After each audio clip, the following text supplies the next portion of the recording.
Good evening. भाई कोई भी ऑब्जेक्ट है उसके ऊपर पॉजिटिव चार्ज कब आएगा? किसी ऑब्जेक्ट पे पॉजिटिव चार्ज कब आएगा? इस ऑब्जेक्ट पे पॉजिटिव चार्ज कब आएगा? जब ये किसी को इलेक्ट्रॉन देगा तो इसके ऊपर क्या आएगा भाई? Positive charge. अगर यही चीज किसी से इलेक्ट्रॉन लेती है उस पे क्या आता है भाई? Negative charge. देने वाला पॉजिटिव, लेने वाला नेगेटिव। एग्जांपल से समझेंगे। ग्लास रोड को रब किया सिल्क के साथ, ग्लास रोड को सिल्क के साथ रब करेंगे तो ग्लास रोड पे पॉजिटिव चार्ज आता है, क्योंकि ग्लास रोड सिल्क को इलेक्ट्रॉन दे देती है। देने वाला पॉजिटिव और लेने वाला नेगेटिव। इसी तरह एबोनाइट रोड को फर के साथ रब किया जाता है। फर मीन्स बोल सकते हैं स्किन। बिल्ली की खाल बोलो, बिल्ली की खाल। एबोनाइट रोड को फर के साथ रब किया जाता है तो एबोनाइट रोड पे हमेशा नेगेटिव चार्ज आता है, क्योंकि फर से इलेक्ट्रॉन निकल करके किसके पास चले जाते हैं? एबोनाइट रोड के पास। फर पे क्या आएगा? Positive charge. याद रखिए।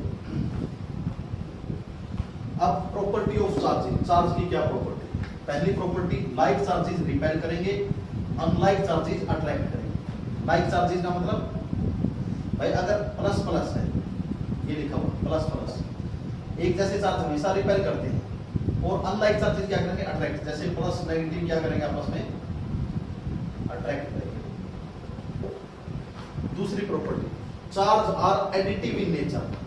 चार्ज नेचर में क्या होते हैं भाई? एडिटिव होते हैं। एडिटिव मतलब जैसे भाई देखो कोई भी ऑब्जेक्ट है, इसके ऊपर ये अलग अलग चार्ज है, 2 गुलाम, 3 गुलाम, -1 गुलाम, तो नेट चार्ज कितना होगा इसके पास? 3 और 2 5 में को एक गया 4 गुलाम, ये होगा नेट चार्ज। मतलब चार्ज को जोड़ा जाता है नेचर में। Charge are quantised in nature. Quantise देखो भाई, चार्ज का क्वांटाइजेशन क्या होता है? Quantisation of charge. Charge on anybody is always integral multiple of elementary charge. Elementary charge बोल सकते हो या फिर बोल सकते चार्ज ऑन एन इलेक्ट्रॉन। भाई इलेक्ट्रॉन है, एलिमेंट्री चार्ज तो है बिल्कुल छोटा सा पार्टिकल। और इंटीग्रल का मतलब यहाँ पर ये समझो कि इंटीजर समझो, ठीक है? मतलब मैंने फॉर्मूला से समझो, Q is equal to plus minus n. Charge on anything always integral multiple of elementary charge. बोल सकते हैं ना, Q बराबर प्लस माइनस एन। ई क्या है भाई? चार्ज ऑन इलेक्ट्रॉन हो सकता है, माइनस लिखेंगे। चार्ज ऑन प्रोटॉन है तो प्लस लिखेंगे। और एन की वैल्यू क्या है? इंटीजर। एन की वैल्यू कैसे आएगी भाई? देखो इंटीजर बोल सकते हैं होल नंबर में 1 2 3 4, ठीक है ना? और ई की वैल्यू क्या है? 1.6 × 10⁻⁻19 गुना। अगर इलेक्ट्रॉन है तो नेगेटिव, अगर प्रोटॉन है तो पॉजिटिव। एग्जांपल से समझेंगे भाई। देखो क्वांटाइजेशन ऑफ चार्ज। जैसे एक ऑब्जेक्ट ए है, एक बी है। ए से बी के पास एक इलेक्ट्रॉन निकल के गया, तो ए के ऊपर कितना चार्ज आएगा? पॉजिटिव चार्ज आएगा। और बी के पास कैसा चार्ज आएगा? नेगेटिव चार्ज आएगा, क्योंकि इसने इलेक्ट्रॉन दिए हैं, पॉजिटिव आया। अब एक इलेक्ट्रॉन गया तो क्या लिखेंगे भाई? 1.6 × 10⁻⁻19 गुना। इसने एक इलेक्ट्रॉन लिया है तो इसके पास आएगा 1.6 × 10⁻⁻19 गुना। अगर 2 इलेक्ट्रॉन जाते भाई, अगर इलेक्ट्रॉन जाते तो हम क्या करते हुए? 2 से मल्टीप्लाई। 2 इलेक्ट्रॉन जाते और ये 2 लेता तो भाई -2। अगर 3 इलेक्ट्रॉन जंप करते हुए, 3 इलेक्ट्रॉन जंप करते तो क्या लिखते? +3, क्योंकि इसने 3 इलेक्ट्रॉन दिए हैं तो इसके पास क्या चार्ज आएगा? 3 × 1.6, ठीक है ना? और इसने 3 इलेक्ट्रॉन लिए तो क्या आएगा? -3 गुना। तो समझे? दूसरा एग्जांपल लेते हुए क्वांटाइजेशन ऑफ चार्ज का। एक स्केल लिया मैंने और ये हेड है। हेड, जब स्केल को हेड से रब किया गया तो हेड से इलेक्ट्रॉन निकल करके किसके पास गए? स्केल के पास।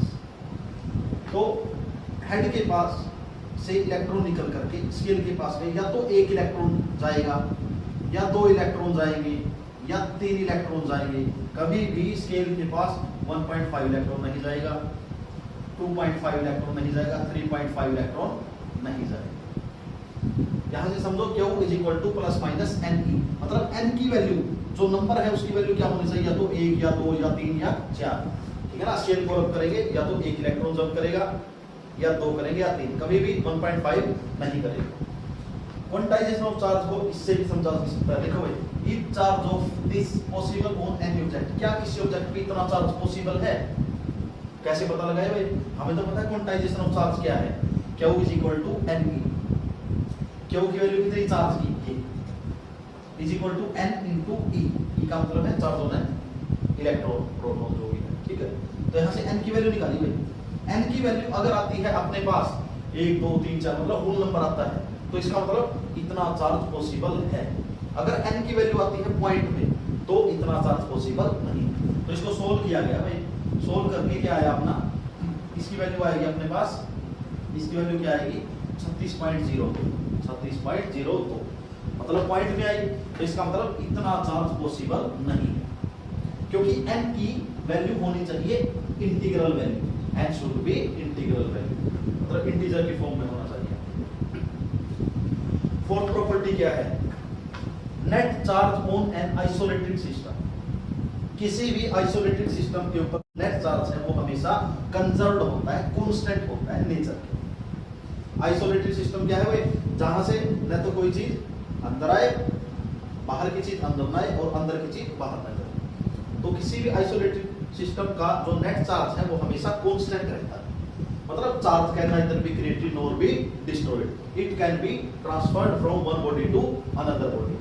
एग्जांपल लेते हैं भाई, जैसे बॉक्स के अंदर 3 चार्ज है, 5 coulomb, -3 coulomb, 2 coulomb. Net charge कितना भाई 4 कूलम। अब इसको जोर जोर से हिलाया गया, तो अंदर के अंदर चार्ज क्या होगा, ट्रांसफर होगा। मान लो 5 वाला हो गया 1, -3 वाला -4 और 2 वाला हो गया 7, लेकिन नेट चार्ज देखा अभी भी कितना आया 4। तो किसी भी आइसोलेटेड सिस्टम का नेट चार्ज हमेशा कांस्टेंट होता है। ये तो अंदर ही अंदर बस ट्रांसफर हो सकता है इस जगह से दूसरी।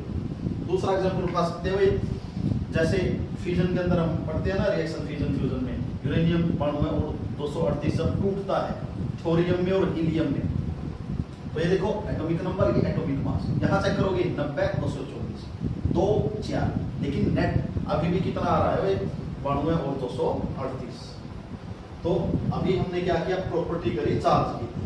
पहली प्रॉपर्टी है like charge is repel, unlike charge is attract. दूसरा चार्ज क्या है, एडिटिव है नेचर। तीसरा क्या है, charge are quantised in nature. Quantisation of charge का मतलब मैंने बताया, स्केल लो, सिर से रब करो तो सिर से इलेक्ट्रॉन निकल करके गए स्केल के पास, तो या तो 1 जाएगा या 2 जाएगा या 3 जाएगा, मूल नंबर में जाएंगे। ऐसा नहीं भाई 1.5 इलेक्ट्रॉन चला जाएगा। इसके बाद चलो, नेट चार्ज है आइसोलेटेड सिस्टम का, वो हमेशा कंजर्व रहता है, कांस्टेंट रहता है। फिर एक न्यूमेरिकल बताया क्या इतना चार्ज पॉसिबल है किसी चीज पे।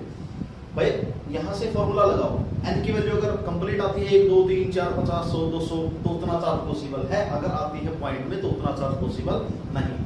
और 2 बातें याद रखना भाई, ग्लास रोड को सिल्क के साथ रब करोगे, ग्लास रोड पे हमेशा पॉजिटिव चार्ज आता है क्योंकि इलेक्ट्रॉन देती है सिल्क को। एवोनाइट रोड को फर के साथ रब करोगे, एवोनाइट रोड पे नेगेटिव आता है क्योंकि इलेक्ट्रॉन लेती है फर से।